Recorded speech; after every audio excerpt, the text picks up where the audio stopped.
사실 조현병 환자분들이 드러나지 않는 분들은 알아서 다 취업하고 잘 지내시는 분들도 엄청나게 많다라는 것도 꼭 대중들이 알았으면 좋겠어요.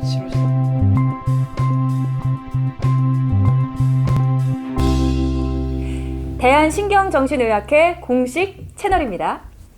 네, 최근 치료받지 못한 정신질환자에 대한 사회적 문제가 굉장히 뜨겁습니다. 이 문제를 경찰의 대응 또는 정책적인 문제 등 다양한 측면으로 살펴볼 수 있겠지만 저희는 오늘 조현병이라는 증상에 좀 집중해보는 시간 가지려고 합니다. 저희가 그래서 조현병 관련 국내 최고 학회에 소속된 정신과 전문의 세 분 모셨는데요. 먼저 인사 부탁드릴게요. 국립정신건강센터의 강시원입니다. 네, 안녕하세요. 저 국민건강보험 일산병원의 이정석입니다. 네, 안녕하십니까. 대한신경정신의학회 홍보이사고요. 연세라이프 정신건강의학과의 이명수입니다. 네, 저희가 먼저 그러면 이 조현병이 과연 어떤 질병인지에서부터 알아봐야 될 것 같습니다. 조현병은 이전에 정신분열병이라고 불렸던 질환입니다. 근데 정신이 분열됐다. 되게 어감이 좋지가 않잖아요. 그래서 일본이나 대만, 홍콩 이런 나라들도 병명을 개정했고 우리나라도 그래서 사회적인 인식을 개선하기 위해서 2011년도부터 병명 개정 작업을 하여 조현병이라는 이름으로 개정을 했습니다. 정의는 뭐냐면 조현, 그러니까 현이 고르지 않다. 튜닝이 잘 되어 있지 않기 때문에 무언가 생각과 감정의 밸런스가 깨져 있다. 이런 의미로 이제 조현병이라는 국어학자의 자문을 받아서 이제 명칭을 개정하게 되었습니다. 네, 그럼 밸런스가 깨져 있다. 이게 조현병의 정의라고 말씀하셨는데 구체적으로 어떤 증상들이 좀 나타나는지 궁금하거든요.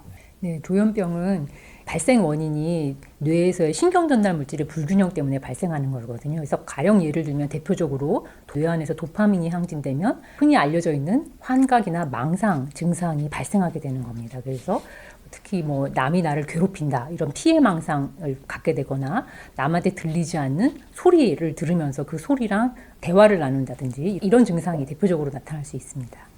그러니까 망상 중에서 가장 많은 게 이제 관계 망상이라는 게 있는데 사실 사람들이 정상적인 생활을 하기 위해서는 관계적인 생각은 다 있어야 되는 거거든요. 밖에 있다가 들어왔는데 갑자기 사람들이 웃는다거나 그러면은 저 사람들이 내 이야기를 하고 있구나 라고 자연스럽게 들 거 아니겠어요. 그런 생각이 드는 관계적인 사고는 일정 수준까지는 정상인데 그것이 이제 뭐 버스를 타고 있는데 뒷자리에서 여고생들이 깔깔대면서 웃는 게 내 욕을 한다거나 아니면 누가 길바닥에 침을 뱉는 것이 자기에 대한 뭐 비난의 의미로 한다거나 이런 식으로까지 가게 되면 이제 정상 범죄를 넘어선 관계적인 망상 또는 피해 망상이라고 될 수도 있죠. 그래서 조현병의 증상 모두가 다 전혀 없어야 되는 것인데 있어야 되는 것, 있는 것. 꼭 그렇게만 해석할 건 아닐 수도 있다라는 걸 좀 말씀드리고 싶었어요. 그럼 망상 얘기하셨는데 환청은 또 뭐 어떤 증상들이 또 있을까요? 그 환청은 주위에 실제로 말하는 사람 없는데 나한테 들리는 소리거든요. 네. 근데 보통 그 소리가 되게 괴로운 것들이에요. 이렇게 내가 뭘 할 때마다 하는 행동에 대해서 일일이 지적을 한다거나 아니면 자꾸 뭘 하라고 시킨다거나 아니면 무슨 욕하는 것 같은 그런 나쁜 소리가 자꾸 들린다거나 그럼 보통 너무 이 소리 때문에 집중이 안 되고 어쩌다 보면 이 소리에 지배를 받아서 이 소리가 들리는 대로 행동을 한다거나 그런 문제가 나타나게 되죠. 주로 양성 증상만 이야기를 했는데 네. 사실은 음성 증상이라는 것도 있거든요. 음성 증상은 어떤 건가요? 네, 양성 증상은 이제 보통 정상적인 사람한테서 없는데 나타나기 때문에 이제 양성 네네네. 증상이라고요. 음성 증상은 있어야지 되는데 없는 것들이 있습니다. 그래서 저희가 네. 조현병 환자들을 보면 되게 이제 양성 증상이 사라진 다음에는 표정도 무표정해지고 말수도 적어지고 행동도 없어지고 어떤 의욕이나 뭐 즐거움 같은 것도 없어지는 그러니까 전반적으로 굉장히 무덤덤한 그런 상태의 모습을 보이는 경우들이 많거든요.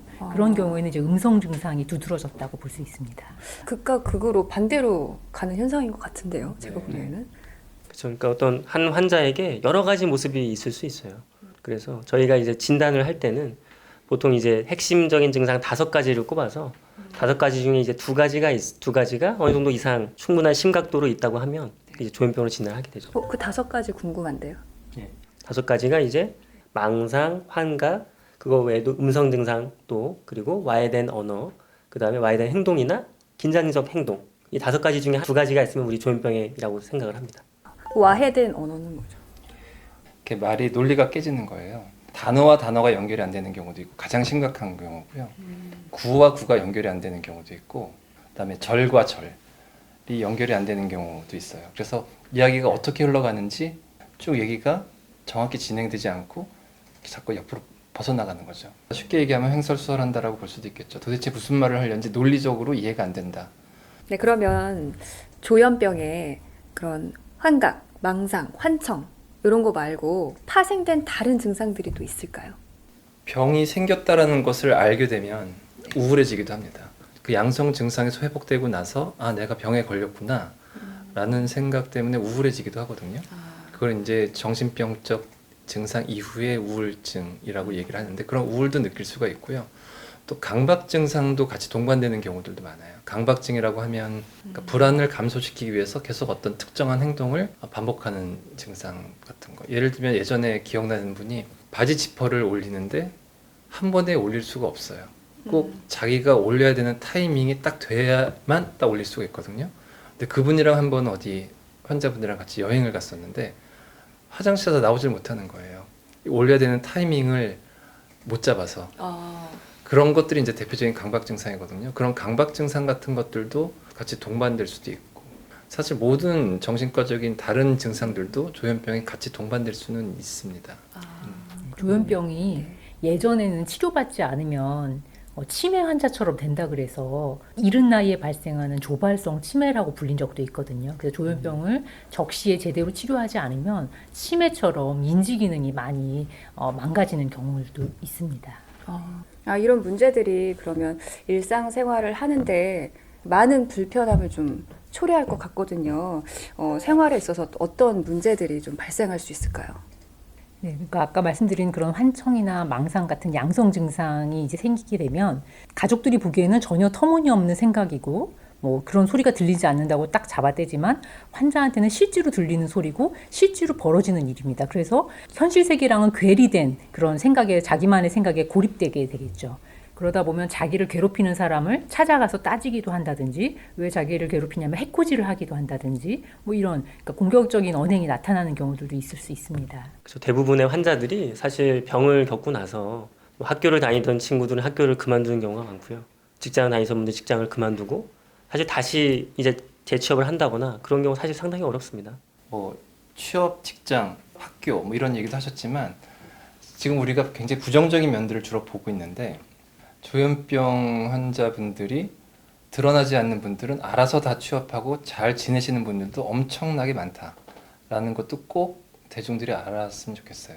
치료 시작 전에 한 연구에서 학업이랑 취업에 유지되고 있는 사람이 20% 정도밖에 없었는데 한 1년 반 정도의 치료와 사례 관리를 덧붙이니까 이후에는 80%가 넘게 직업이나 사회 학업 활동으로 복귀했다라는 연구도 있거든요. 그런 것처럼 꼭 부정적인 면만 보는 것은 오히려 사회 전체의 조현병 치료에 방해가 될 수 있다. 우리 채널의 어떤 또 다른 하나의 목적성이기도 합니다.